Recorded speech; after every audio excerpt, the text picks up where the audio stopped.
Hey, what's up, everybody? Here with Dan Thompson, and we have a Hey few guys, topics we're going to cover today. One being the Energon Universe GiJoe comics, um, some of the stuff going on with Hasbro toys, and the fandom and production, and then last, I think we'll cover what's going on with some distribution issues. So, well, Terry, first and foremost, it's great to see you. We've been talking about doing this for a while. yeah, And like a month or so now. I we've think had about like 6 weeks. life, snowstorms, life, death, everything in between. First and foremost, I want to tell you, I'm really sorry about the loss of your father. I Um, appreciate it, man. Thank you. you and your family were in our prayers. And it's just been I tell you what, man, I feel like December was when I say this, I'm borrowing this from somebody I listen to. The future looks bright, right?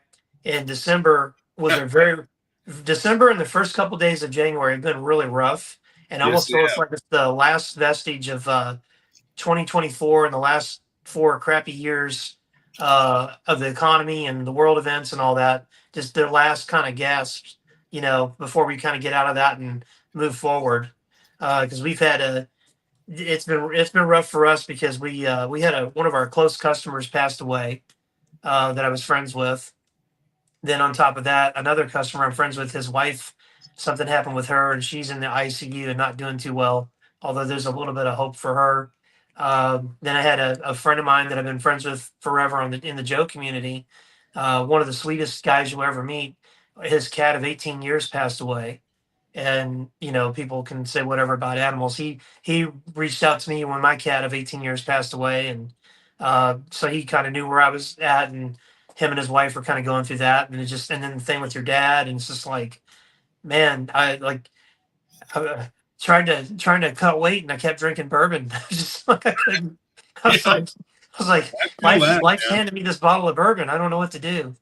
And then on our end too, we've had all these distribution issues that self-inflicted by our distributor, and it's just like crippled our month. Not just ours, but every shop in the country, and it's insane. So I'm glad to be in 2025 and January. Hopefully everybody's doing okay. And then, sadly, we just lost a mutual friend, Aaron, Yeah. um, Aaron from Roma Collectibles, and he was a really great guy. I just want to say that right out the gate. Super Yes, he great was. guy, and always enjoyed talking to him. He was always really nice to my son. When we saw him at Joe Fest, we saw him all the time in Louisville.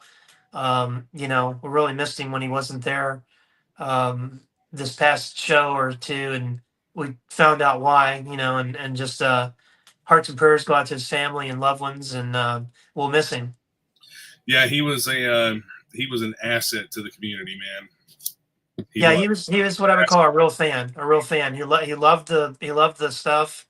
He loved the fandom, and he loved selling it. And cutting And deals, and he'll the sit and talk to you. You know. the people. Oh yeah, and that's part of the thing I love about this hobby is that like guys like hopefully you think the same of me. Guys like Aaron, some of my best friends, like we're all like into this, and it's not the only thing we talk about, but it's just kind of a fun. It draws people together. Yeah, Like I like my friend that had lost the cat. I've known him for maybe 25 years now or 24 years because of GI Joe, yeah. and It's not even as much about the toys anymore as what it is the friends that we make along the way, the people that we meet and interact with. It's funny because it's almost like we're the GI Joe team Yeah, in a way. Like it doesn't. You don't have to like. We're not serving in combat or whatever. We're like codename Dan, codename Terry, codename this guy, and yeah, it's kind of like that. And that's kind of what GI Joe always felt like too. So I think that's really cool. yeah. That's pretty much what it is for me anymore, man. It's the toy shows, the live streams, the videos, the content, and the people that I meet and the friends I make along the way anymore. I mean, this is pretty much what I do as far as like social stuff goes. So Oh, my buddy and his son and another friend gets so mad at me when we go to the local show because I'll start walking down the aisleway and it's like almost like a politician. It's like I'm pulled over here, pulled over there. Like, oh my Talk God, I to can't believe anybody how that big way that you see. it's like your kid's so grown now and blah blah blah. And then I look for my buddies and they're like in aisle 3 and I'm still in aisle 1 at the, halfway down.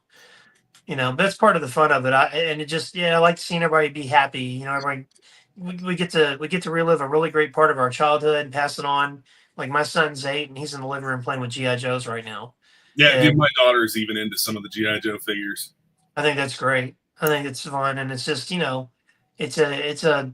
I always tell people that GI Joe and Transformers are not just like toy tie-ins or whatever to like cartoons or toy commercials or comic books or whatnot.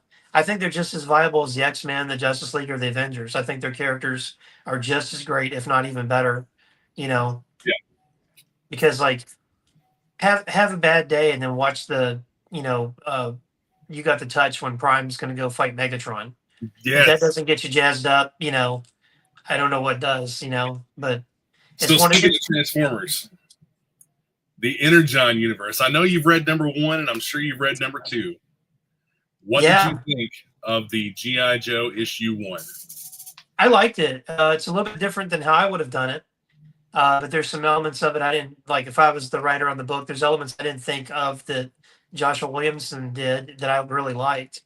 Um, can we say spoilers, or is it safe enough? Or Oh, I would say so. I mean, we're issue 3 is coming out for download on the 15th, so I'd say it's pretty yeah, good. Talking about 1 and 2. um, one of my favorite parts in the book is when Destro walks in on Cobra Commander and he's messing with his hand in the helmet, and he brings Yes. in the laser gun and he takes it and he's just like this and points it right at Destro. And there's a real, like a little moment of tenseness right there. I thought that was just perfect. And then Yes, Cobra Commander absolutely. shoots it and he's like, we like, or whatever. And that was so cool. I liked I liked the speech that Hawk gave Duke, where he was having doubts about his team. And Hawk was like, we don't need a team of Dukes. We have you. We need a team of them. Right. That was really good. That's actually a good thing to like just use in leadership, like in a store, a business, a baseball team, basketball team, whatever. You don't need a team of Michael Jordans. You just need Michael. You already got him and the Scotties and the Dennises and the all Right. those guys. But Showing no, that I everyone on liked that it. team has their own value. I liked it. It went by too fast. Yeah, and Um, that's the thing with all comics. It seems lately, man, that the issues are kind of short. But I was really surprised that they too soon pulled the trigger on somebody. Uh, I was like, damn. hey, man, just rip that band-aid right off. Yeah, I was like, wow, the day rock and roll died, literally. Yeah, So, yeah, and I like there's already tension with Risk and Duke. I gotta say, man, I don't like Risk. He is a character that is easy to dislike, and they definitely hit the nail on the head with that one. He reminds me of like a wrestling character, like oh man, I just thought of it a second ago and my mind went blank. Almost kind of reminds me of, yeah, like when they were doing the Bloodline story when Sami Zayn joined the Bloodline in WWE, and one of the Usos loved him and the other Uso didn't like him, and I can't remember how that went down. I think the one that didn't like him ended up liking him, and the one that didn't like him, or the one that liked him, turned on him or something. It kind of reminds me of that feeling, like some of them are cool with him and some are not, and like, why are you not cool with this guy? Like, Yeah, see, what is it about him? I think that he's a good character. I think it's written well, Oh but it's yeah, I think that's the hallmark of a good character. yeah, and I mean, it's one. think about Wolverine and the X-Men, like Yeah, way back when. He was a jerk. Nobody and on the that's team exactly liked who him. this guy is. It's like, man, I don't like that guy. Yeah, I like that. I don't like him. Yeah. You know. So one of the more controversy stirring pieces of this is Baroness actually being on the Joe team. I like see a lot of people complain about that. No, it's stupid. You're gonna laugh because I said this out loud in my store. I had a crowd full of people, most of them Joe fans, and somebody brought that up. They said, "How do you feel about her being on the GI Joe team?" I said, "I really don't know." I said, "But I really need an action figure of her and an adult costume of her outfit for my wife." And everybody just kind of looked at me. I said, "Man, I ain't gonna lie. You know you know where I'm going with that. I It's do. not for a convention, you know." We need that Baroness in the classified line. Well, I was on a call with the Skybound team. I mean, we did the people on the call didn't get to like speak. I mean, we could type in questions, and mostly for me, it was just like intel, just like listen to what they were saying, and just kind of getting some selling points. You know, like saying, "Oh, you want to stick with this because this is going to lead somewhere." Because there is, I can't say who it is. It's very obvious, but there is a big surprise in probably about 6 more months in that GI Joe book that's been there the entire time. And I think I found the surprise. And I Okay. was like, there it is. And when it happens, you'll know what I'm talking about. And I don't want to like say it because we were sworn to secrecy, and I don't want to like ruin the Yeah. fun. I And mean, or my assumption is that Baroness is going to turn, but I mean oh, it that's had nothing to do with her. Nothing to do with her. okay. Yeah, yeah. I mean, to me that's a given. Of Yeah, course, I mean everybody's same here. everyone's like, "Oh, you know, Mercer and Baroness are going to switch," and I'm like, "I don't know, man. I like Mercer. I think Mercer's great. I wish I had a Mercer that worked for me." Dude, You I know? don't think Mercer is a bad guy. And I don't think Destro's a bad guy either. They're not really painted as bad guys in this. Well, They're it's more chaotic neutral. yeah. Well, I mean, the same can almost be said for Cobra Commander. I mean, he just kind of wants to. He's not a villain; just wants the world to go a little differently. Yeah. I've got a soft spot for him, so you know. Did you get my Christmas video? Did I send you the Christmas video I did? Yes, I do. Okay. Yeah, that was Christmas Day. I was down there. I did a Trump impersonation first and sent that out to people that it was appropriate to, and then maybe some that it wasn't. And you know, I probably won't get a Christmas card from those folks. But Yeah, but what have then you lost?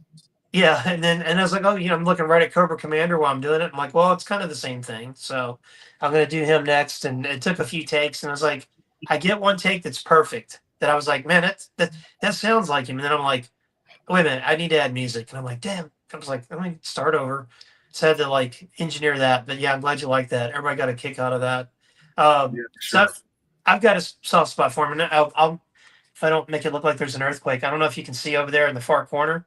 There's my Chris Latta thing. There's King Starscream next to Old Snake, and then next to Cobra Commander in a business suit.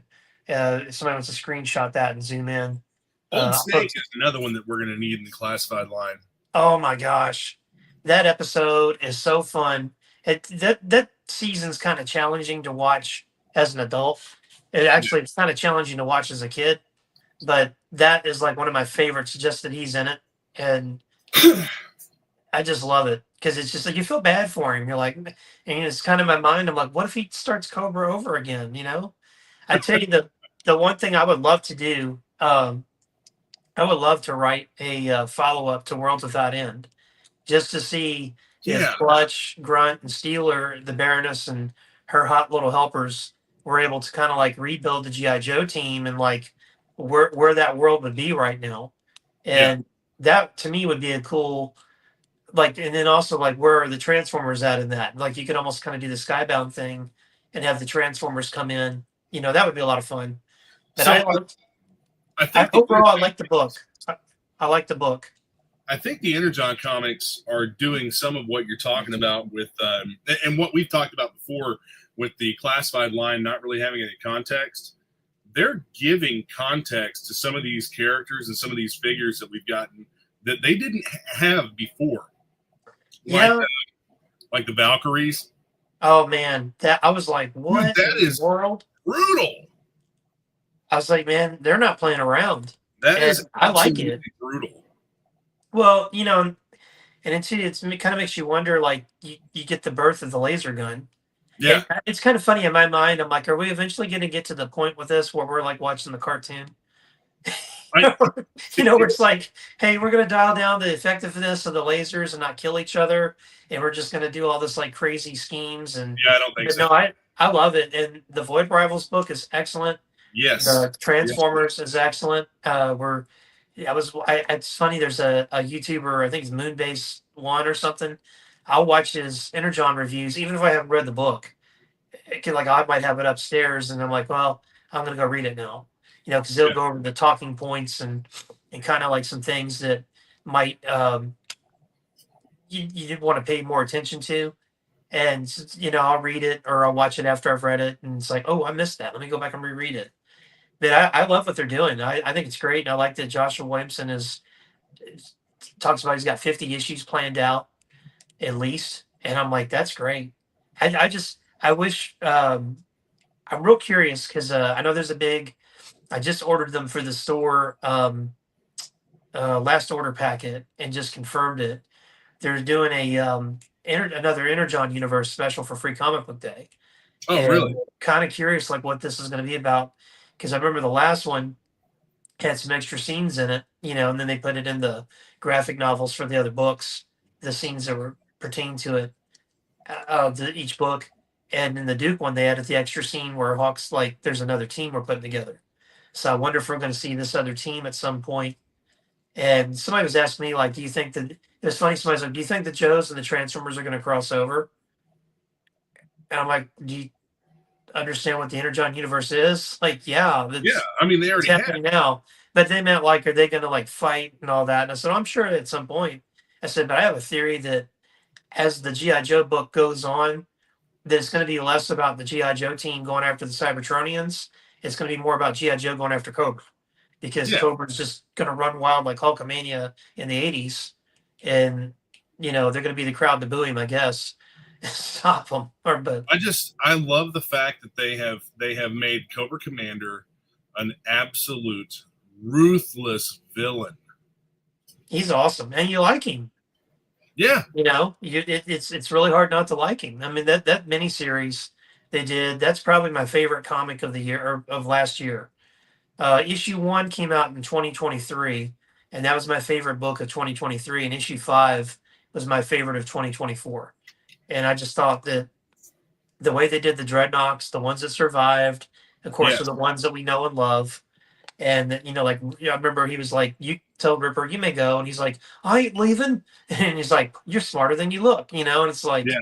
and he just kind of kept him along, and just sent him to go tell Destro. And I love that we kind of got Mars established. I really wish that someone at Hasbro would pay attention instead of doing whatever this Transformers GI Joe debacle is going to be as a movie. Because let's face it, it's going to be. I I mean, you know what, man? I'd I love don't to think be wrong. that matters. I don't think that matters as far as like the toys go. They'll probably try to make some toys from that, and they might do well, they might not, but I'm not. My expectations for that movie are zero. Well, after the Snake Eyes debacle, which that would be such an easy movie to make. Yeah, Uh, and I just it don't would think be they. such an easy movie to make and modernize. Oh, big time. But if I were them, I would just do. Hey, Robert Kirkman, you kind of spearheaded the Walking Dead TV show that was the number one show for like 10 years. You Yeah, got this Invincible cartoon on Amazon that's like the number one show on there. Hey, how about you kind of hook us up and do the Energon universe as an adult animated film dude, or I'd love it. show? I'd be hooked on it. I'd watch it over and over. Oh man, it'd be great. And then you could probably do something for the kids too. But um, now my son, he's watched Resolute. I kind of got in trouble the first time he watched it.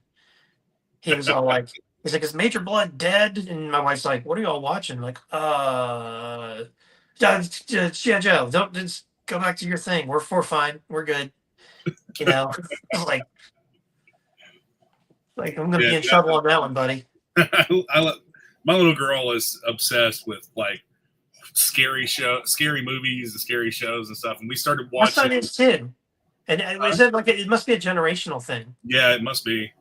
Because he's all trying to watch like videos on Siren Head and Stickman and Woodhead or whatever. And Oh yeah, all the creepy pastas. yeah, it's like, because we're kind of like, what's going on here? Do we need to call a priest or like what's going on?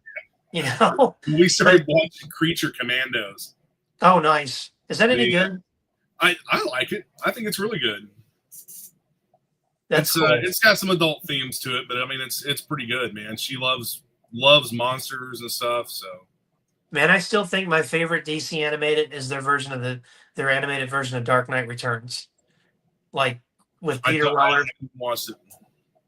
You haven't seen that? Nope. Oh man, that came out I guess 10 years ago or 12, 11 years ago. It's a two-parter.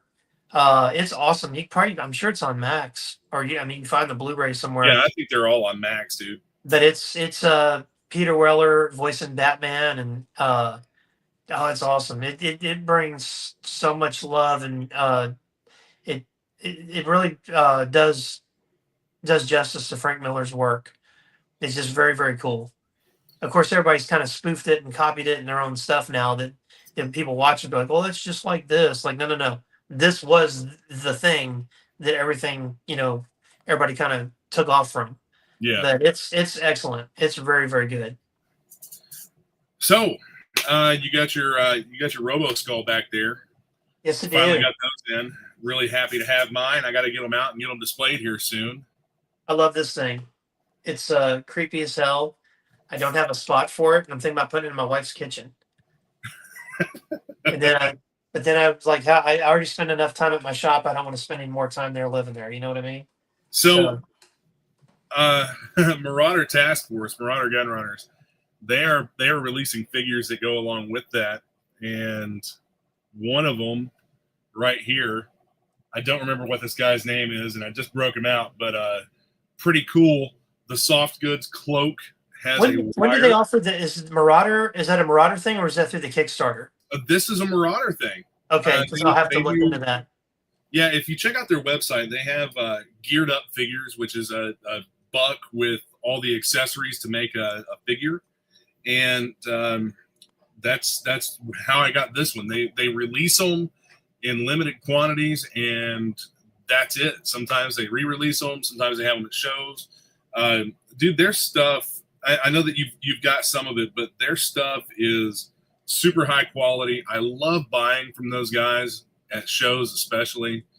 They're really good people, and I've been dealing with them since probably 2005. Yeah, when all they were doing like guns and stuff, and I've got quite a few of their figures. Like I ended up selling my GiJoe Collector Club cover girl because I made a new cover girl, and in my book The Dominus, I took the bodies and found the right heads and kind of like made my characters from the book. And I love dealing with them. I was one of the guys that did the Vietnam Kickstarter. I was disappointed in that, but I understand, things happen. I got my money back, so no harm, no foul. Right, and that's something you don't see from pretty much anybody that does a Kickstarter. No, If things aren't going correctly with it, they gave everybody's money back. and the thing of it is, and I don't know verbatim if this is what exactly happened, but this is the danger of making everything in China. Because Yes. and in China, there's provinces like we have states, and in the provinces, you might have a province that has literally slave labor. You might have a province where they make $15 an hour in a factory. So it just depends on what province you're dealing with and how do you know this, right? So they do this thing. So like say Terry, you got a toy line, you take it to China, and they're like, okay, we're going to produce this figure, and let's just keep the numbers easy. $200. You give them $200. They're going to produce your figures. You'll have them within a year and you'll sell them at retail. Then I come along and I'm like, hey, I want to use your factory. And they're like, oh, okay, well, give us $300 and we'll produce them. Okay. So now you're in the back of the line, I'm in the front. Then you're like, hey, what's the deal? Like, oh, we're really overworked. If you give us another $200, we can move you to the front of the line. You do Yeah. that. Then they do that to me. And then a third guy comes in and $600. And they make more money doing that than they do actually producing the figures. And Yeah. so I think that's what they fell victim to. That just things kept getting delayed, and oh, it's Chinese New Year. What's Chinese New Year every year? I mean, I it's haven't just like asked, and I haven't heard anything about it, so I don't know exactly what happened with it. But I've heard that happen to others, and so I assume that's probably what was happening with them. Yeah. But it just like with the Robo Skull, I think that was made in a different province, and they don't in that province they don't do it that way.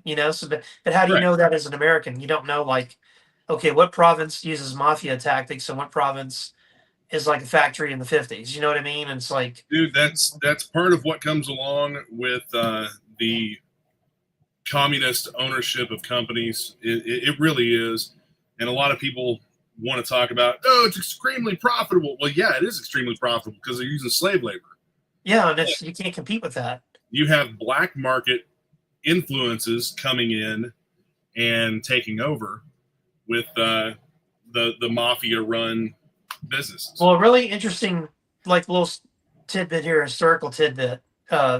When the Soviet Union fell and it became the Russian Federation, and I guess Boris Yeltsin was president uh, of the Federation.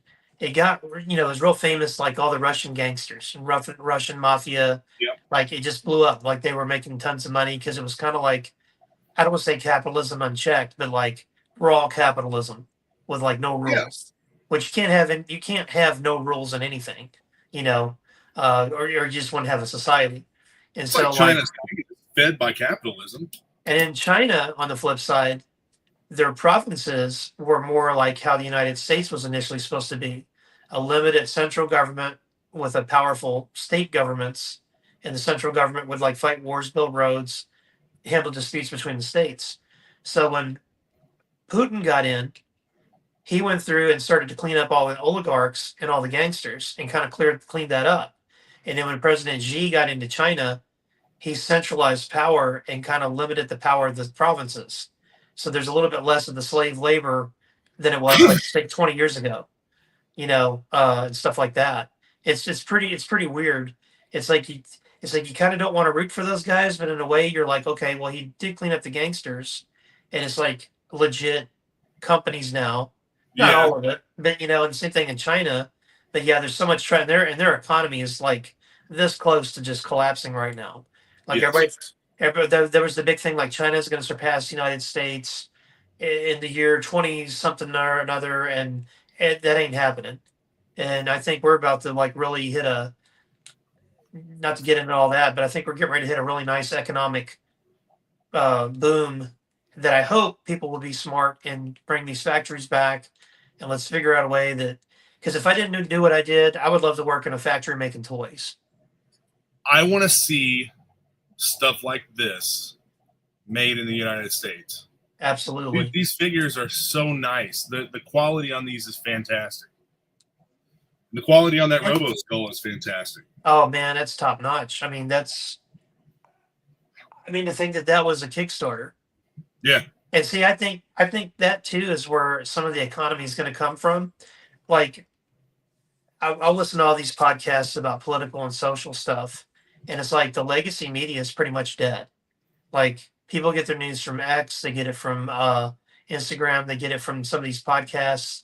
Yeah, if you look at the numbers, if you look at views that some of these mainstream media outlets get, they are eclipsed by other private media. Hallmark Channel's beating CNN.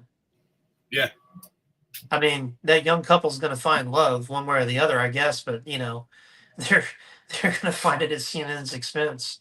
But I also think I'm starting to think that the Bobby Vallas, the Marauder Gun Runners, the Robo Skull people, the Ramen Toys, that's almost like the podcasters versus legacy media. They're the podcasters and the big toy companies are the legacy. And it's like, because I see all this stuff, and we were going to talk about this a while back before life got in the way of everything. The thing with Hasbro, I got some news from my guy, a source I have, not to sound like, oh, I got an inside guy, because I really don't. It's just stuff he was told, that all the layoffs they got in the last couple of years, the majority of those were revenge layoffs. So the guy that runs Hasbro, Chris Cox, which I would totally change my name if I was him, he was in Wizards of the Coast. That was where he came from. And I guess, and I might get this wrong, maybe he became the head of Wizards of the Coast. And then when the CEO died a few years back for Hasbro, he ended up getting the gig. And a lot of those layoffs were people he didn't like. And I just think that's really as a stockholder of Hasbro, that doesn't inspire confidence in me when you're laying people off 2 weeks before Christmas. Because as a stockholder, as someone who owns stock in Hasbro, it does not pop the stock. If anything, it makes it go down.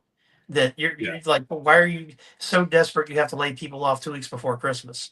But the rumor was, or his plan was, he wanted to turn Hasbro into a gaming company and eliminate toys. Well, they've done a lot of that.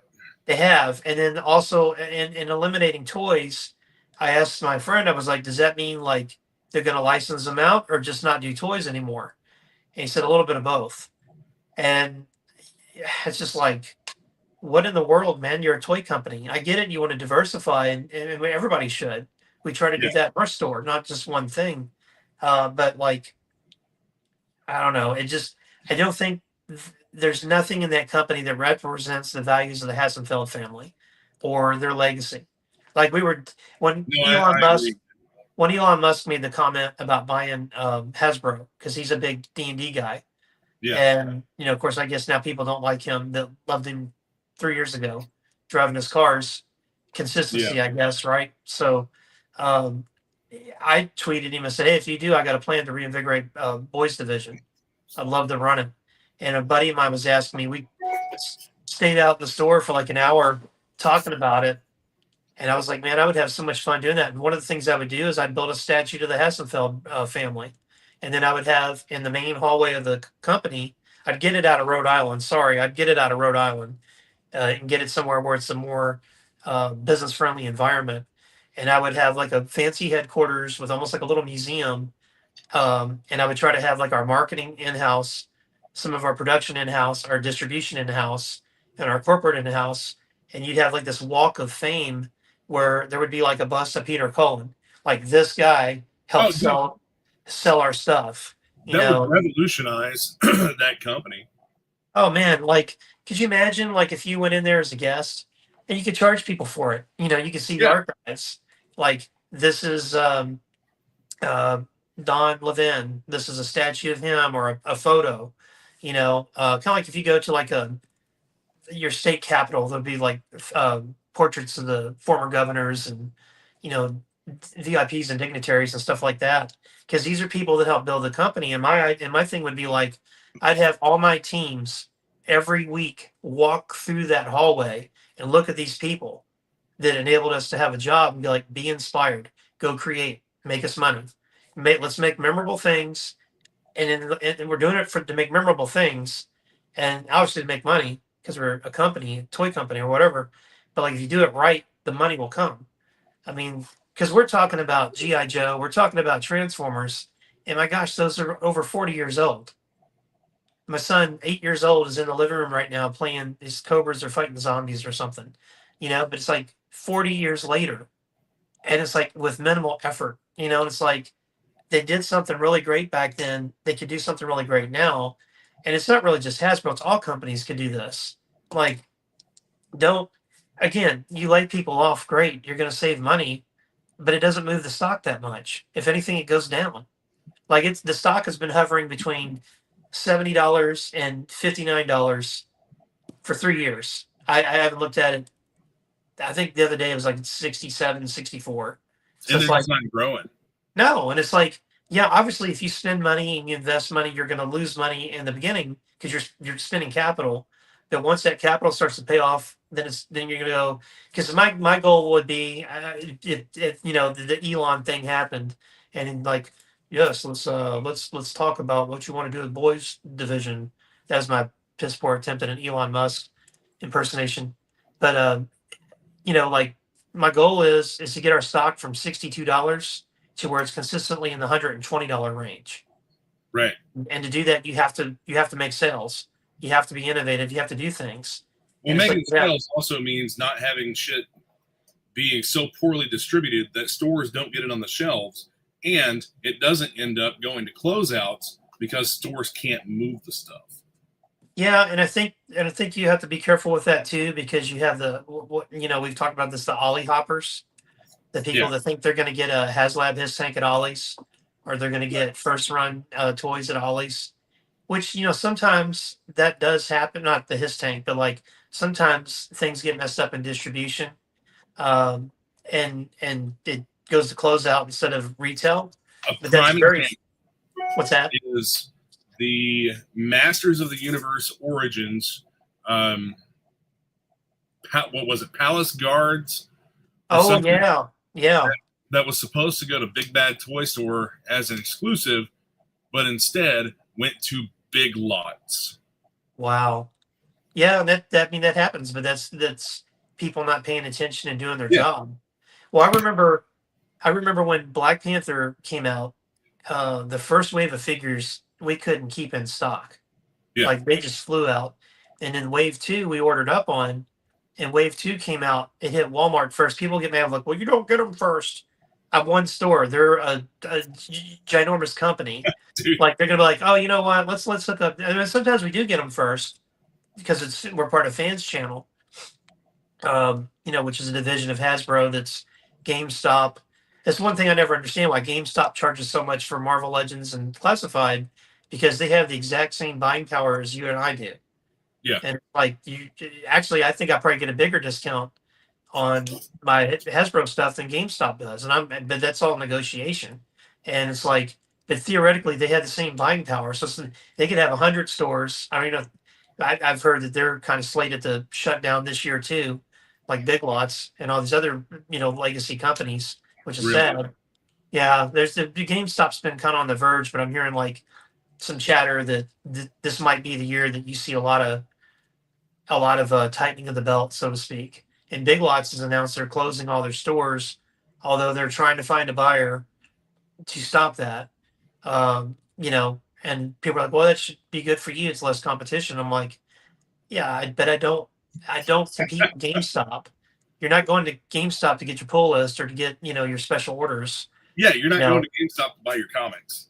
no, and it really, I mean, do they sell some of the same stuff we sell now? They do, but it's much more expensive. Or if you're good at first, like I chances are I already had it and sold out, but I had like one guy get mad at me because he would message me all the time. When is Recondo coming out? And I'm like, I don't know the exact date. It's fourth quarter or whatever quarter it was. But when is he coming out? Like you can tell me when the comic book's coming out. Yeah, they have a publishing date. A toy doesn't have a publishing date. It gets made, shipped, depending on what time of the year it gets shipped. If the longshoremen are on strike, if the dock workers in California are on strike, if they even get trucks in California, because you can only have a certain type of weight of truck that can go to the docks, or if it's not on fire, God bless them, and it's like, I can't tell you exactly the what day until they tell me, hey, we're charging your bank account for this. Cool. Hey guys, we're going to have it this day. Um, Whereas with comics, you have magazines, you have a publication date. Like this book is slated to come out on January 15th.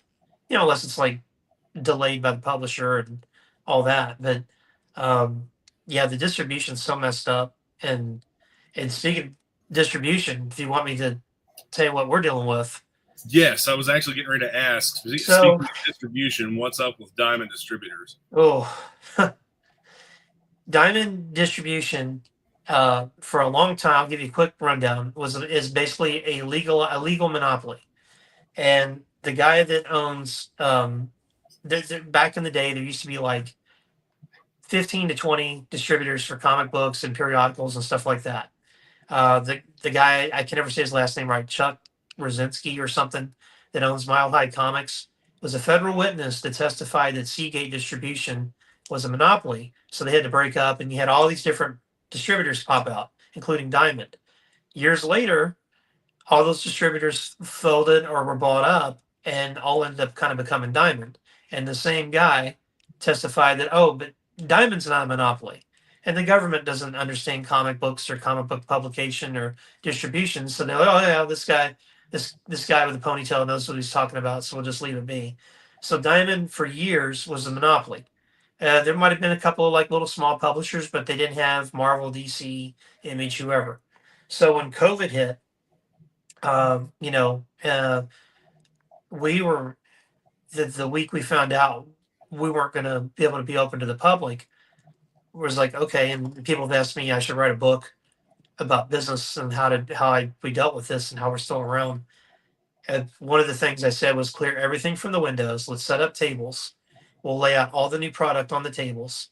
People can look at it, call us on the phone. Hey, give me this, this, and this. All right. Got a guy get their card, run it to me, charge it, run it out with their receipt, done. I was like, we can survive. We can do this.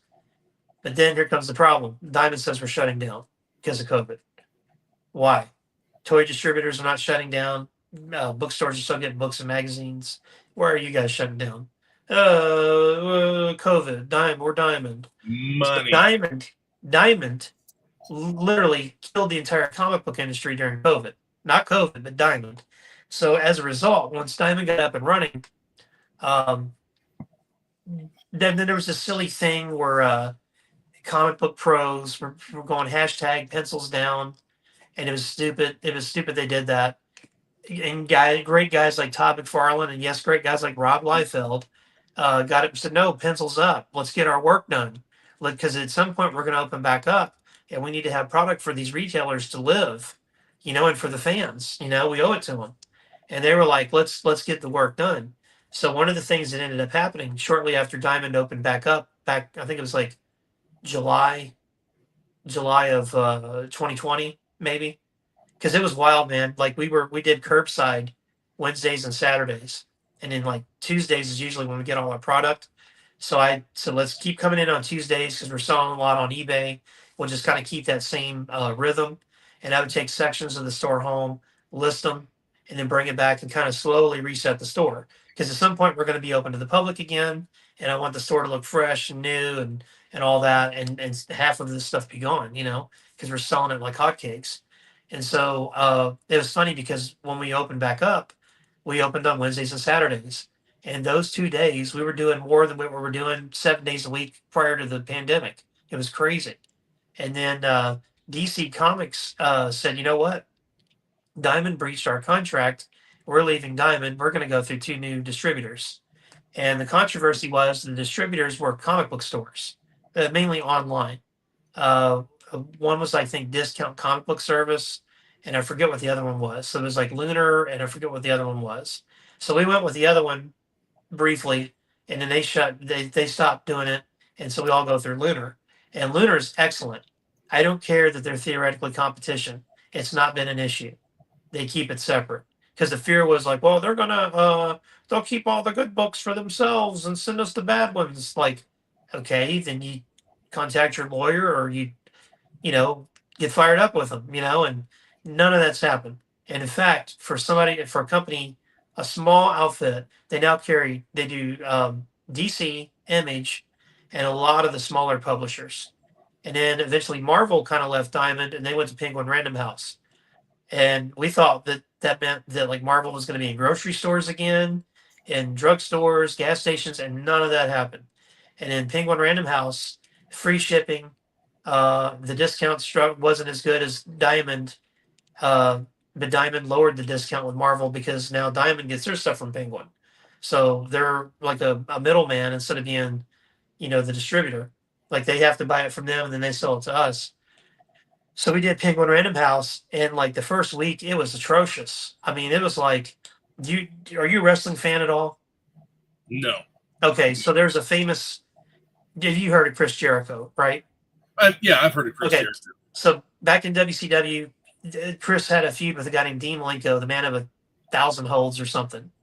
And so Jericho had this computer paper, old school like matrix dot computer paper, and he was in a segment on the show and said, "I have 1,001 holds," to one up Dean Malenko. So he's reading all these holds. So he'd be like arm bar, leg grab, and like comes back from commercial and he's just saying the same stuff as part of the comedy. The computer paper he had was literally the invoices we got. And it was like it didn't even tell you what the item was. It was like some string of code. I'm like, is this Chris Jericho's list of 1,001 holds? What is this? And it's just like it was so impossible to report. Us and a lot of other people went back to Diamond because I'd rather have a lesser discount and less headache. Because at least Diamond has a really good reporting system for shortages and damages. So a lot of us still get a good chunk of our stuff from Diamond. And so fast forward, Diamond has been absolutely atrocious in the year 2024, to where we're thinking about going back to Penguin Random House, which I've heard they've gotten better with reporting and shipping and all that. And Diamond decided a week before Black Friday they were going to consolidate 2 warehouses that were in 2 different states. and they had some thing about the landlord kicked them out and was going to move somebody in. I'm like, well, who's going to move some operation in like 3 weeks before Christmas? Like that doesn't even make sense. Like, how are you going to get up and running, staffed, and sell product? That just doesn't make any sense. So we don't even know if that's a true story or not. And so they totally killed their entire distribution chain and had it all in the worst warehouse they had, distribution center. And so there's people, they stopped sending out product. So like some of the product, like Black Friday week, was affected. Not too bad, but for the last 6 weeks, like new release day is typically Wednesday. Last week I had to change new release day like 3 times. Every week it's like we don't know when the stuff's coming in. We don't know what it is. They don't send you like a regular invoice until after you get it. And it's like usually I take the invoice, copy it, clean it up, email my customers, post it on Facebook or website. So like if you's like, hey, you know what? I want to check out that book, Void Rivals. It's not on my pull list. Okay, cool. Pull Void Rivals for Terry. Or like, man, what's this new Wolverine book? Let me get that. I can't do any of that because we don't know what's coming out. There was one week, it was the week before Christmas. I got 2.5 weeks worth of product in 2 days. One day I got half of it when I had staffing. The next day I got the other half, which was more than what we had the day before. I almost by myself with 30 minutes before I had to open it to sell it. Like I don't even know how I got through that day. It was insane. And it was just like one of my competition, they didn't even get stuff till I think the Friday. And like this was a Wednesday. So it was just like imagine you're trying to do a pull list, pack your online shipping, and then at the same time you're coming to the store to get your stuff. And it's like, oh, let's see, here's the stuff we already got. And pull up Terry's list. All right, here. You can't grab anything because we're still doing pulls. We don't want to short anybody. I mean, it's just been an absolute nightmare. And then like this past week, they finally got it right, and then UPS dropped the ball because of the snow. Yeah, And it's just like, and now I'm hearing rumors that Diamond stuff too, man. And now I just heard something. I haven't verified it yet. That Diamond has closed their warehouse. The one warehouse they have to send stuff is now closed because of the snow. I like the snow from last week. And like my streets are clear, my driveway's clear. I show up. We have not gotten snow like this in a long time. It's been a while, but I keep asking myself, like, how are we this ill prepared for the weather that we got? Like, dude, I didn't get mail for a week. Well, it's funny you bring up the mail because we went out of town for like 2 days after Christmas. We left town to go visit family for New Year's. Mm-hmm. And every day I had to answer 12 to 25 messages on our eBay store because mail that was sent from the 13th to the 18th was not going anywhere. Yeah, it was. And we found out, I got a hold of a postmaster and found out nothing like trying to get a hold of a postmaster when you're on vacation with your family. And I had to call eBay like every other day because I had one guy who was so mad at me that it was my fault that the mail sort center wasn't staffed properly. Like literally, this guy said I needed to find his package, his discounted comic book, and fly, drive, take a train to his home and deliver it. And I was like, buddy, under no circumstances is that ever going to happen. And if it did, we'll both be on the news that night. And it's not going to be a good scenario for you. I'm like, who has that expectation? It's like most people were like, yeah, we get it. It's Christmas time. It's the post office. It's understaffed. It seems like everything's being sabotaged right now for whatever reason. That mail's not running right. This isn't running right. There's no fire, the water for the firemen. Everything's kind of like falling apart at the end here. It's almost like it's kind of like, let's make things difficult for everybody going forward. And it was very frustrating. And it's like, so on top of Diamond, you had to deal with the post office, and now we got to deal with the weather. And it's just like, can we just skip ahead to the spring? It's just, I wish, man. I wish Lunar, and the thing with the distribution is, I really wish that Lunar, I wish it was an option to where like, okay, I can go to Target, Walmart, or Meijer to buy my shampoo, conditioner, and hair gel. But as it is now, it's like I have to get shampoo and conditioner here, and then I have my choice of where I want to get the hair gel. And it's like I want the option to like get it all here or there. You know, if this company can't get it together or make stupid decisions, then I can take it to the company that's not making stupid decisions. You know, Yeah. and roll with them. So it's been really really crazy. And then of course getting in Hasbro product like I'm waiting to hear back from my toy guy to find out like what we have for the month because there was stuff we were supposed to get in December, November, December that they haven't received yet. What And is going on with Hasbro right now? I, Aside from I what we talked about a while ago, what is going on with their website? What is going on with their production? Like, they're not really saying a whole lot about it.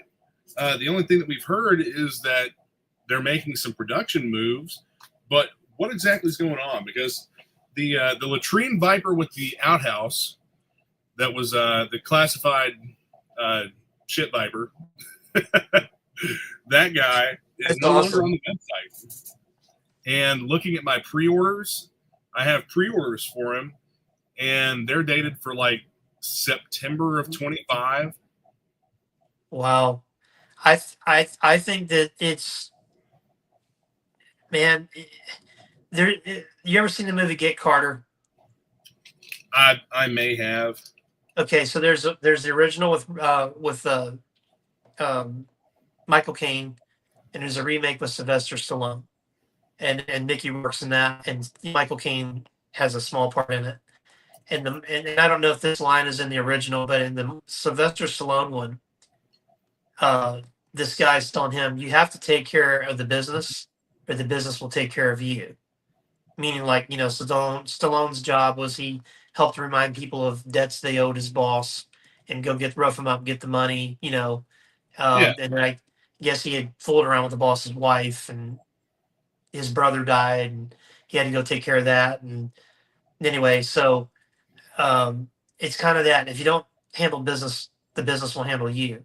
And I don't think, and I'm not trying to be an anti-Hasbro guy because you just heard me say stuff I would do if I ran their company or was a part of it. Right. I don't think they're handling business. And it's like for instance, they bought E1. E1's the company that did Peppa Pig and PJ Masks. And the only thing they were able to do with it was raise the prices of those by $5. Yeah. That's And, all they did and with it. get rid of some of the voice actors that were pretty iconic to the show.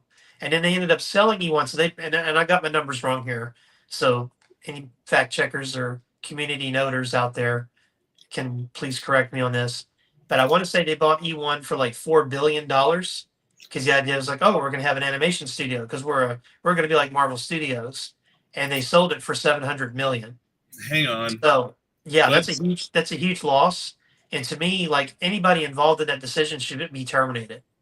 Like that's but we're going to get rid of the guy that's made toys for 20 years, and R&D that had nothing to do with that decision, you know. And I just think that's part of the problem. And it's like I'm not against corporations and companies. I'm against bad corporations that don't handle business. And it's like this is a prime example. Like there's a ton of product that was supposed to be out fourth quarter that got pushed to, well, I'll say next year, this year. And the stuff coming out, I don't know if you've gotten pre-orders in, and I can't see everything that we've ordered, but if everything comes out this year like it's supposed to, it'll be a fantastic year for GI Joe, for Transformers, and for Marvel Legends. And I'm also hearing rumblings that this might be the last year of Marvel Legends because Hasbro may not renew their lease or their license with Disney. I think somebody else would pick it up if they didn't renew Big time. their I think license. it'd be the best case scenario for everybody, the Hasbro, the fans, and for Disney, because if I'm not mistaken, I think the fee is $300 million, and if you got to lay people off 2 weeks before Christmas, you don't have extra $300 million. When So you sell 3.8 million is what they bought E1 for. 3.8, 3.8 billion. yeah, so they sold it for 700 million, or as close to 700 million. And so I think like that would be the best case scenario for them not to renew the license, because My here's man, 500 million. Oh, so I was giving them credit. They sold it to Lionsgate for They bought it for almost $4 billion, and they sold it 500 million. So they lost $3.5 billion. Well, that's why all your stuff's delayed. Worse, dude. It gets even worse. It was so the actual sale was a cash sale of 375 million. Wow. Compared to what they bought it for, they gave it away. Wow. How is Chris Cox still the CEO doing that? How is anybody still involved in that company doing that? I mean, that's negligence. But I guarantee you got his bonus for the year. It blows my mind. They paid almost $4 billion for it in 2019, and then they sold they sold the music division. I'm sorry. They sold the music division for 375 million. But even with the 500 million from this sale, the acquisition of E1 is a money loser overall. Cox said the important takeaway is that Hasbro is much better positioned for growth and profitability. You just lost $3.5 billion, my dude. Yeah. That's not profitability. Well, you know that I think when they bought E1, somehow they ended up owning Death Row Records. Yes. I thought, Death Row and Peppa Pig. I wouldn't, Death Row, Peppa Pig, and PJ Masks. I wouldn't mind like a Tupac action figure with a Build-A-Figure Biggie Smalls, a Build-A-Figure Suge Knight. Get a hold of Brian from Super 7. P Diddy, and some lotion bottles. I mean, I'm like, wow. But so I think it's a lack of leadership and vision. Like they're just trying to pop the stock every quarter. And it's like, you're not in business to pop the stock. You're in business to make money. When you make money and you do it the right way, the stock pops by itself. It's like, look at NVIDIA, look at all these other companies that are just, look at X or Tesla stock. Dude, it's like their website's been outsourced. I honestly believe that their website has been outsourced. What surprised me?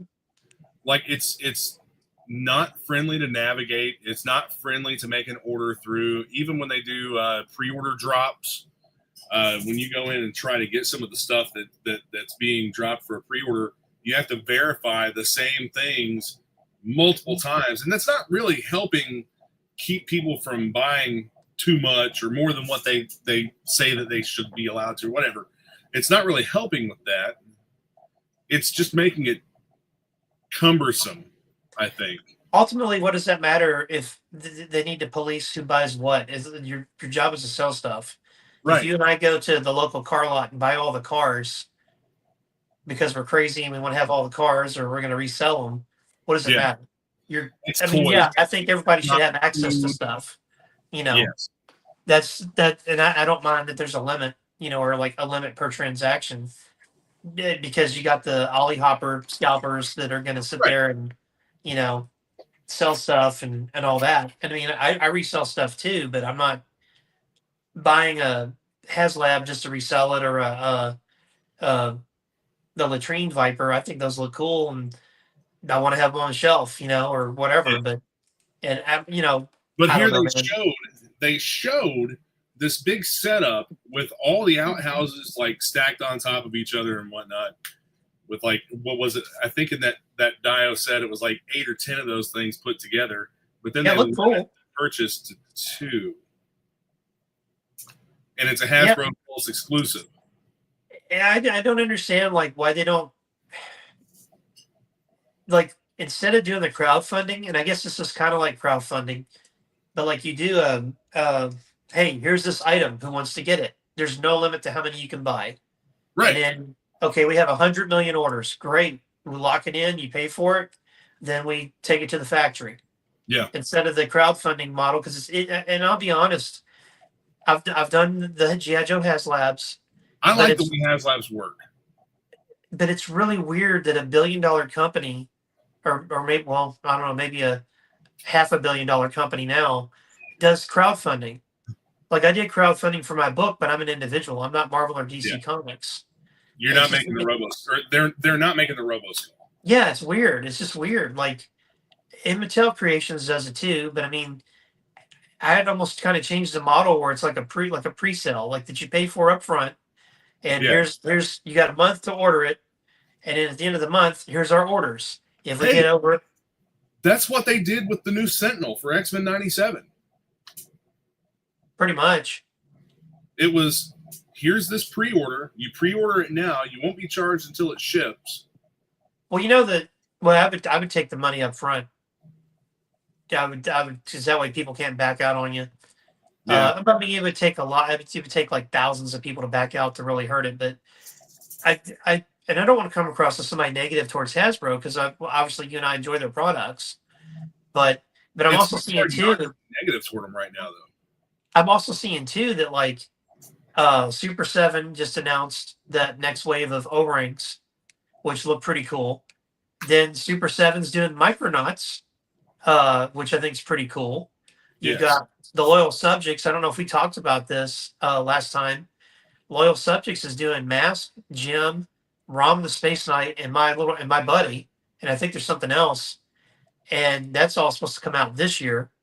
And it's like, what? I don't understand like why this company that owns it just doesn't make it.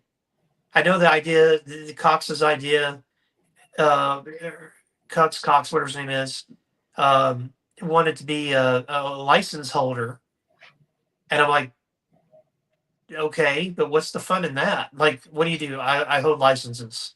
More money for him, less money spent on actual employees. Why pay people to develop a product for you when people will pay you to develop your product? I mean, that's smart. I mean, I'm not going to lie, it's smart. I mean, I when I did my pitch, smart. When I did my pitch, I told the guy, if you guys aren't going to do anything with GiJoe, let me lease it or buy it.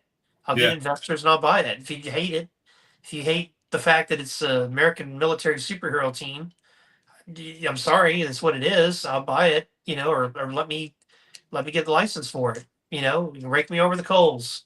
Whatever you need to do, I'll get the license. I'll get investors. We'll make it ourselves. Well, we can't do that. I'm like, why? You're not doing anything with it. It's like it's the Ark of the Covenant put away somewhere underneath the Capitol in the basement or whatever from Indiana Jones. Or we have it. We're not going to do anything with it. We're just going to leave it down there. It's and like the distribution, the lack of communication. So one of the ideas I had that I was talking to my friend, it was funny because we were standing in my store for like an hour and a half after we closed. I'm giving this speech that I was pretending to give to the Hasbro people. And I was like, who's involved in the E1 deal? Raise your hand. Okay, you're fired. It was going to be like Joe Clark and lean on me, like, all my bad kids, come up here. You're all expedited. You're be gone, and now these are my children, my white children, my black children, my Hispanic children. We're going to learn. I'm going to protect you, all that. But I was going to like, what are you allowed to do to, and I even said I would bring Bobby Valla in and have him as a advisor and be like, Bobby, show me the guy that you talked about that wanted to save a fraction of a penny by not including a bow with Yondu or an arrow. Is that guy there? Okay, you're fired. Because a fraction of a penny doesn't mean anything. He came in, I don't know if you know the story about that. No, if I'm saying I don't. Bobby Valla tells the story on one of the podcasts he's on, either 3POA or his own or a guest that he was on, that when he was on the Marvel 4-inch line or 3 3/4 line, he had a Yondu figure he produced that came in way under cost. And, Yondu has the arrow that flies around, or maybe it was the original that had a bow. I forget. It's either an arrow or a bow. And whoever he had to report to was like, scrap that. That'll save us a fraction of a penny. He's like, but it's kind of like Captain America's shield to that guy. Yeah. Like, no, we don't need it. Scrap it. And it really didn't matter in the cost of the production. And it's just like silly stuff like that. Like, why are you even making toy? I can understand if you couldn't have like, soft goods hair or soft good cape or something. I get that. But like, it's a little piece of plastic that's part of his accessories.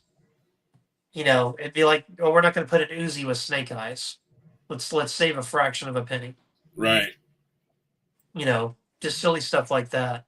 I don't get it, man. Like, well, I was saying that one of the ideas I had is that I would have Hasbro reach out to retailers like me, GameStop, Best Buy, anybody in Fans Channel, or anybody that want to be a part of Fans Channel, and do like kind of what Games Workshop does. If you set up an account with Games Workshop, you have to order a certain amount of product, and it's a mixture of product, like that first go around. So Yeah. that way you kind of see what's selling for you. I would do that with Hasbro. I would go through and be like, hey, Terry, your store, say you had a brick and mortar.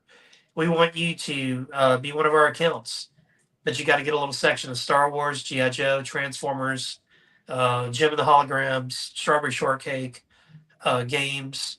Just like a snapshot of everything they have, Play-Doh, Nerf, and have it in your store. And then you can say, hey, you know what? The next time you call, G.I. Joe and Nerf was great. I want to drop everything else. All right, we'll up the orders on that. We'll keep you in the loop. They don't do anything like that. See, I thought that's the way that it used to be, man. Was that you Back had in the day, yeah, that if you were ordering from them, you had to buy so much product, like a certain dollar amount. yeah, you had to have a certain like a minimum order with them, and then they did away with that. Certain people can still buy from them, and I think you can buy from them again now. Something's changed, but yeah, everybody has to go through like a different like a toy distributor. Everybody has to go through a toy distributor to buy Hasbro products or to pre-order Hasbro products, but you can actually buy directly from Hasbro as a business through the website's not like, I don't think it's like public knowledge, because I had to go through 3 or 4 different people to find it through phone calls, and was set up with it at one point, but it's buyhasbro.com. And nothing, they don't have pre-orders for anything coming out. They've got no information for anything coming out. It's all stuff that's in stock. Now, the wholesale discount on it is like maybe $1 cheaper than like Entertainment Earth distribution. So it's really not worth it. It's not even worth messing with, really, because they just have stuff that's like out at Walmart Or at Ollie's. or at Ollie's. We've got some Eternals for you. We'll cut you a deal on. Yeah. Or, and that's literally what was on the site. It was stuff that was already out, like at Walmart, at Ollie's, whatever. Yeah, I think the whole business model needs to change. Like here's the thing that always irks me, and I've been getting in conversations with this since before I owned my store, where people say, "What's different? Kids are different. How are they born different? Do they come out of the womb different?" I mean, I got some people say men have babies, so maybe they are born different. I don't know, but like, uh, the kids still play basketball. Yeah, the kids still play soccer. They ride bikes. Yeah, they play video games. Yeah, how are they different? Well, the internet. Okay. Well, my son's 8 and he's not on the internet looking up like Encyclopedia Britannica or whatever. It's like you have to ask for the business. Like we're signing up for flag football at his school, and I'm going to help coach. And it's like they're asking for the business. If you don't, the kids just aren't going to say, "Hey, let's play flag football," unless you present it to them. It's the same thing with toys. And what really, frustrates me is like growing up, we had such great options. The only thing we didn't have was the internet. And to me, the internet would make things easier. You don't have to go through the federal government to have a cartoon. You can just make a cartoon and put it on your internet channel or put it on your website, put it on your YouTube or Rumble channel. Like you don't have to do all the old stuff. And then the commercials you run can be your own in-house commercials.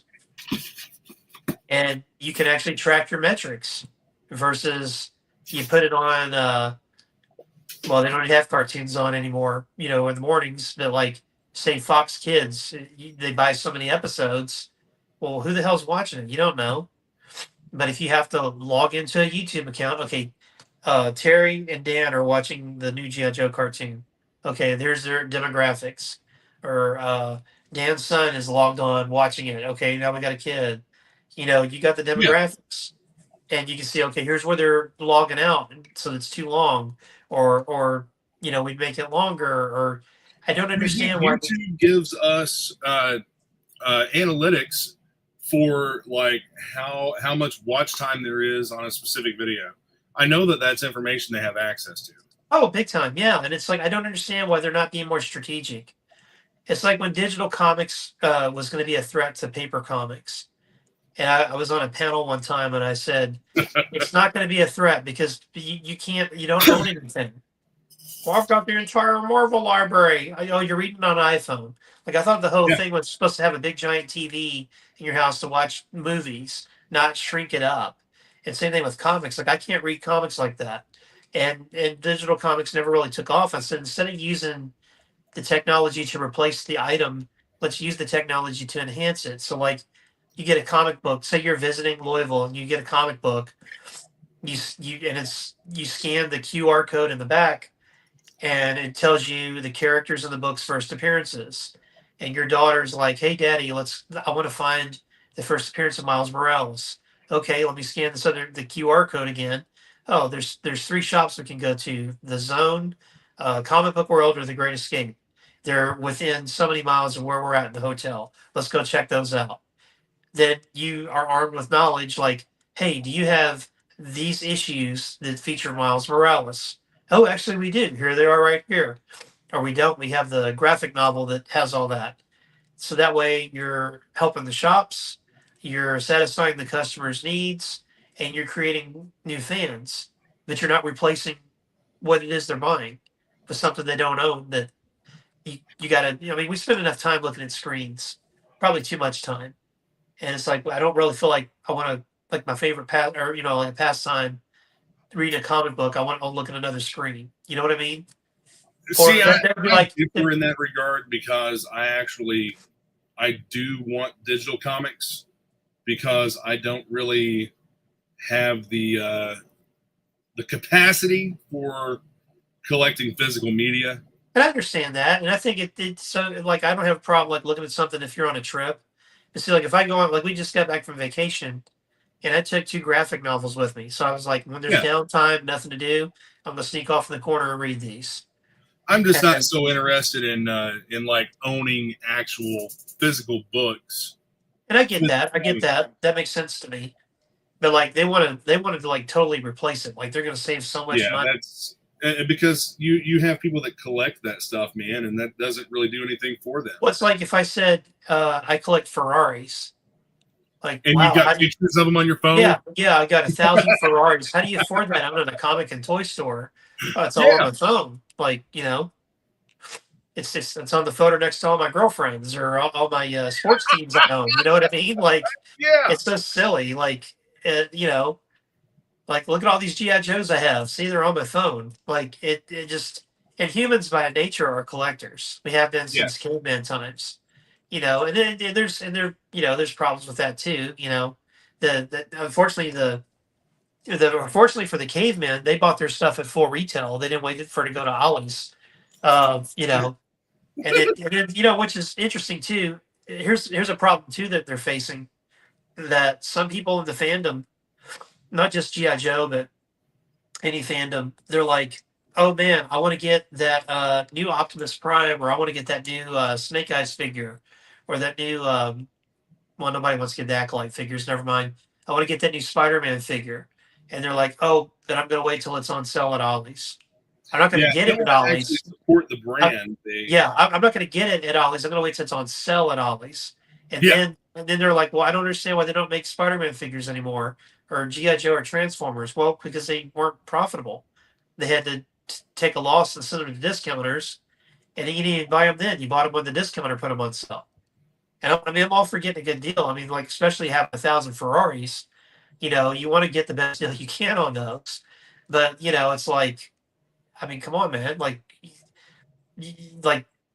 I knew people that wouldn't go to the movies until they went to the discounted movie theater. And I'm like, yeah, the dollar theater. How could you not go see the new, or like when the prequels and all that? Well, we didn't know yet. It's like, how can you wait to go watch it at a discount? Like, I gotta go see that right now, or Gladiator. I think I mentioned Gladiator a couple times in this podcast. Yeah, I don't know if my brain's telling me it's time to watch that movie or what, but probably it's like, it's like, hey, we're watching Gladiator tonight. But it's like So if you need a new show to watch, Terry, watch Landman with Billy Bob Thornton. It's on Paramount Network. Okay. Oh, it's excellent. I think tonight is the season finale of season one. It's like 10 episodes. They go by pretty quick, and it's a pretty cool show. Don't watch it around your daughter because Billy Bob Thornton uses certain language that like it's going out of style. That's his. I mean, I think that's like his gimmick in every movie. He's got to be able to drop f bombs. Like I don't have enough f bombs in my script. I'm not doing this movie. Oh, sorry, we'll rewrite it. You know. Uh, but yeah, I think there's so many. I don't know. I think that the toy companies, and I know like Michael from Retro Blasting has talked about the stuff about distribution, and he gets hammered by the fans, or not the like by people for, oh, you're hating on Hasbro or hating on Mattel. It's like, no, it used to be you could go to a store and buy stuff, and now you can't. Like if I No. go to the Target, if I go to our local Target, their toy aisle, actually all their aisles pretty much look exactly the same as they did in August. Except they Yes. might have moved. They might have moved the color of towels from over here to over there. It's like the blue towels are now here, and the white and red towels are over here. Yeah. But like their toy section is exactly the same. You might have, and then like the only company that has anything new is Playmates, because Yeah. Playmates seems to get it right. Playmates is doing a lot of stuff, man. With Ninja Turtles. Ninja Turtles are selling, of course, but They're very smart and strategic. Every 7 years they kill the line and they rebrand it. yeah, Put it back out, capture a whole new audience. And then it's like, and then they have multiple, they have a cartoon, a comic, maybe a movie, and then they do the retro stuff too. And I'm like, I don't understand why that's so. And like, I'll never forget, I think it was the 2012 Turtle line, the one that had like the CG cartoon. And it was a really, really stylized, really cool line. I started collecting it. And when Wyatt was really little, um, Mondays and Thursdays was just me and him until my wife got home. yeah, And I would go to Target and I'd get coffee, and then we'd go look at the toys. Of course, he's a baby, and I'm talking to him, and I'd buy like figures. And so, like Monday, they would completely restock, and it would all be like all the Leo, Raph, Mike, and Donnie, and then like a couple of the singular figures. And by Thursday, it was all gone. And I'm like, it's not me and you buying the same guys; it's kids. And then Monday it'd be restocked again. And I'm like, oh man, they're gonna peg warm. Thursday, they're all gone again. And it's like it's kids and their families buying these things. It's like you can be the same thing with all the other toys too. It's just you have to ask for the business. If you did, it's like Hasbro's scared. They're like, we're gonna make these really cool toys, and like, oh, I'm really scared to ask you, can you buy it? And then you buy it, and they're like, well, we're really embarrassed that you guys are buying it. And here's another thing too. It's like I don't think they understand, and like I understand this as a business owner. Generational customers. I have a guy who now he makes me feel really old because he would come in the store when he was my son's age. Now he's coming in the store with his son. It's like, really? Like, thanks, buddy. But like generational customers. His dad yeah. was a customer. He's a customer. And when his little boy gets old enough, he'll be a customer. Right. And like Hasbro gets mad that they have generational customers, like guys like me and you. It's like, oh, there's 40 and 50-year-olds are buying our stuff. We don't like that. Well, money's money. I don't know too many 8-year-olds that can drop 350 on a HasLab, right? Right. And wouldn't it make sense? Dude, I've said from the beginning that GI Joe Classified is not marketed towards kids. GI Joe Classified is marketed toward middle-aged men, and that's why they didn't do anything to reinvent it. That's why they didn't do anything to make a new version of GI Joe like they did going from technically they went from Super Joe to the 3 3/4 ARAH, Yep. and then they went to something else. They didn't do anything to reinvent it this time. There's nothing to support it other than now we have the Energon comic. It's all just ARAH. It's all these modern figures, but in 6-inch scale. Little secret: the reason the cartoon is on the YouTube channel is that's their media property. That's their media property. That's gospel on that. That was what was told to toy vendors Yep. that we buy from. And the thing is, my son calls the 6-inch Joes the big inch, Yeah. and he calls the 4-inch the small inch. He loves playing. He's got both. He loves playing with the 4-inch because they fit in his hand, and Right. he can put them in Playmobil houses. He has a big Peppa Pig house. He puts it in that. They usually snipe zombies from the Peppa Pig house, but like you can mix them with other things. Like I got years ago, I got some old adventure team like vans and jeeps and all that, and they're his. And then when he doesn't mess with them anymore, they'll get moved to my action adventure room in the little my adventure people shelf.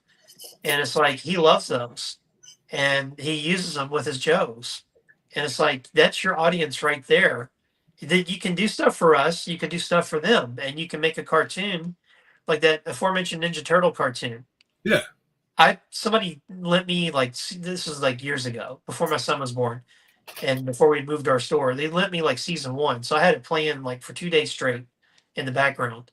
And I was like, you know what? This is a pretty cool little cartoon. I'm gonna sit down and seriously watch it. And it's made for guys like us, and it's made for kids.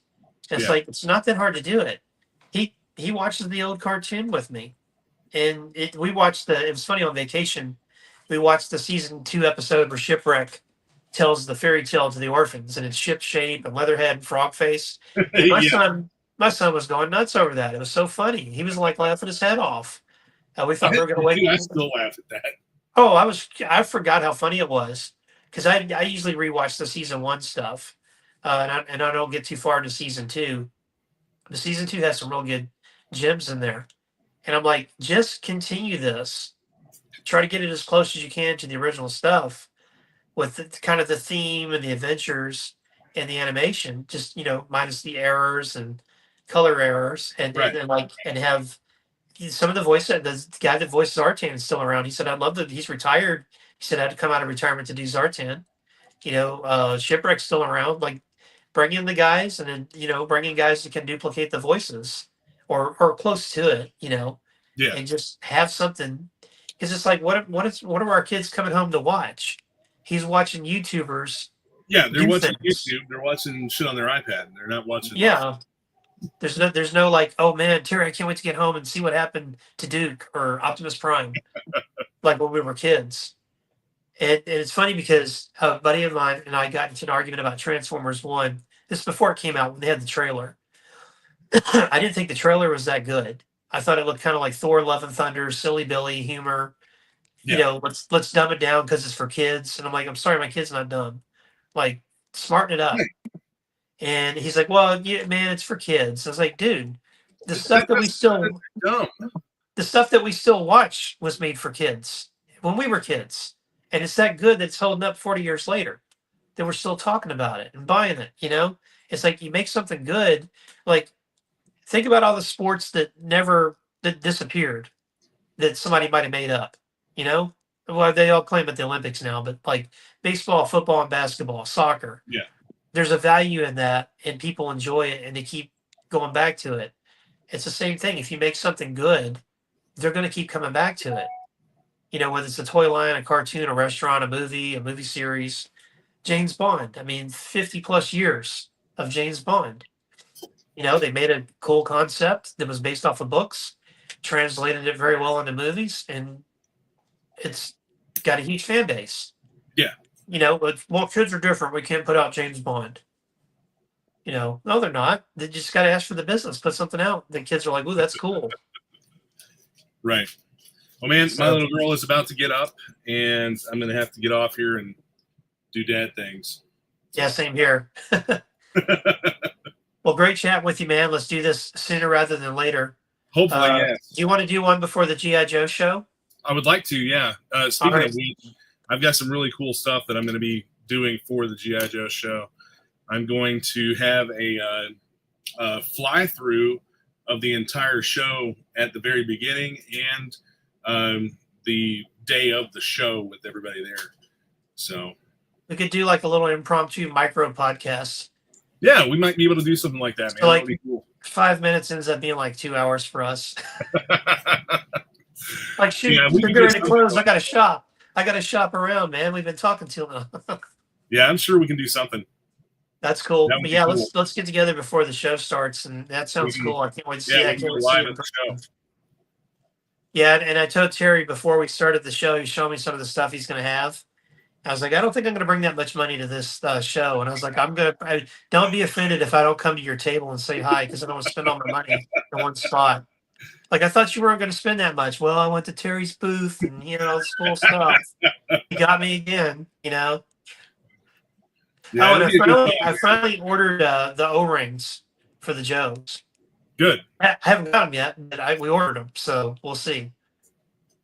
I have people that swore off O-rings. They're like, you know what? I might get a couple of those. Yeah, They just look fun. They are fun. I'm hoping they do something with vehicles and play sets, because that's I think what they I've should. heard they wanted to do. I think they should. So, oh, did you see real quick? And I know you got to go. There was a YouTuber, it's Chad, that put up a video of it's probably a month old, about play sets and vehicles that were going to come out, and they had a Cobra Island play set they were going to put out in '88. If you just go to his page and look for it, you'll find it. Dude, that thing would have been amazing. That's what HasLab needs to do. That could Yeah, they should make a Cobra Island playset. It was like a big mountain. The top opens up and folds down, and it's like a helipad, and then the sides of the mountain fold down, and it's your island. I've already got a Cobra Mountain. Well, yeah, but Cobra Island. You can put your mountain on there, Yeah. So. All right, man. Thanks everybody for watching. Yeah, thank you. Joined us for the live, and we will see you again soon. I'll have some more videos coming up with 3D prints and classified stuff. So more fun coming your way. Happy New Year, everybody. Happy New Year.